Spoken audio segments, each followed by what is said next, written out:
infrastructure we have. So I think education is key. And as government, we have to start, in my opinion, slow down and start to create models that we all contribute to it.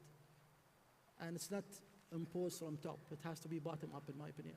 So, just before we come to the founders aspect, which is going to be, I'm going to turn to Mohammed here. So, how do you, so you're doing fantastic work with the corporates, which are key here, to get them to move to the cloud, to understand how to move into new technologies, etc., which is a key part because the corporates really have to get involved in the startup sector, which they don't really do here. How do you, what else do you see, following on from Hussein's point around education?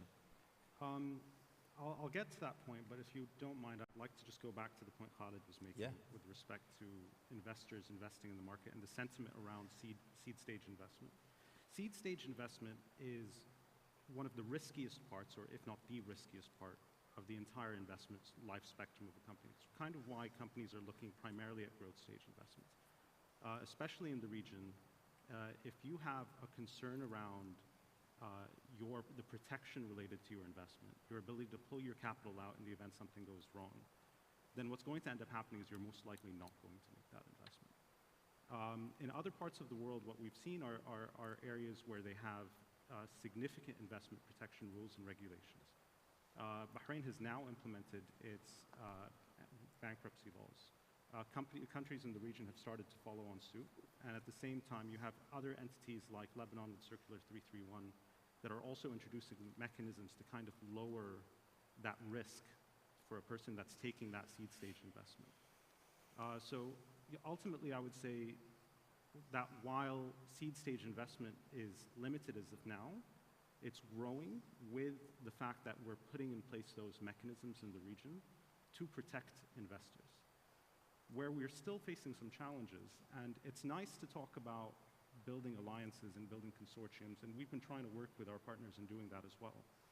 But beyond that, if the investor doesn't feel protected, and then second, they don't feel that their investment is frictionless, they're not going to want to invest. Yep, and right now, unfortunately, in pretty much every jurisdiction in this region, if you want to make an investment at a seed stage in a company, it's not only a zero-sum game, which we've been lowering to allow that to not be a zero-sum game, but it's also a traumatic experience to both the company and the investor.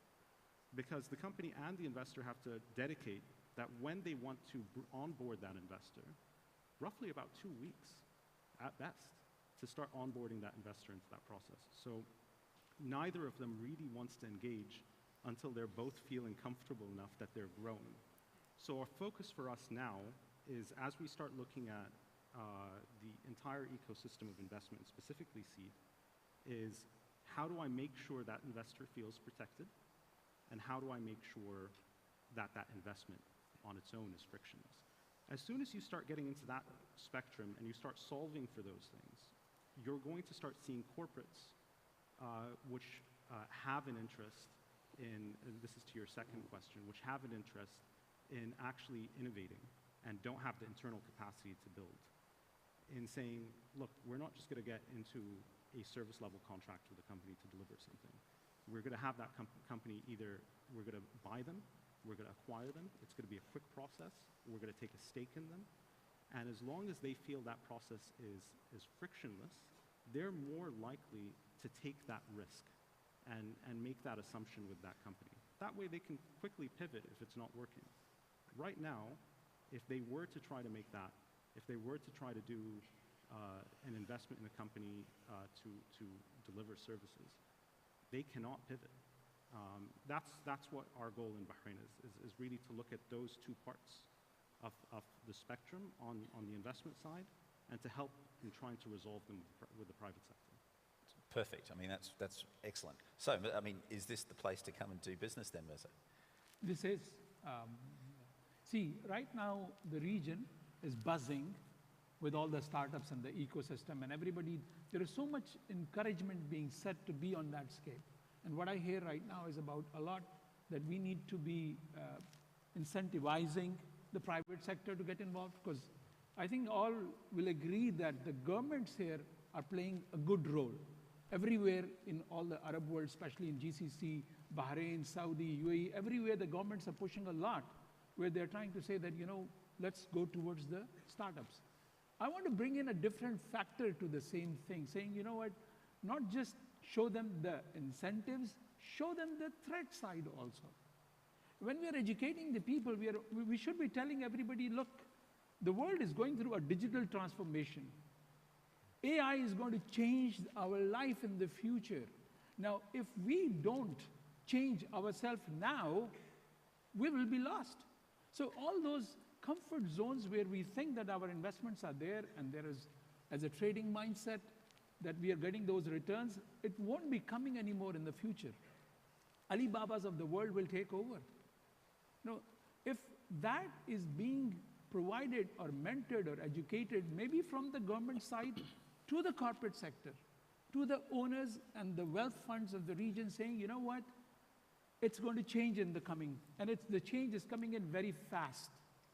So if you want to really exist in the future, you have to invest on that aspect now, and what better that you invest on those entrepreneurial mindset which are in your part of the world.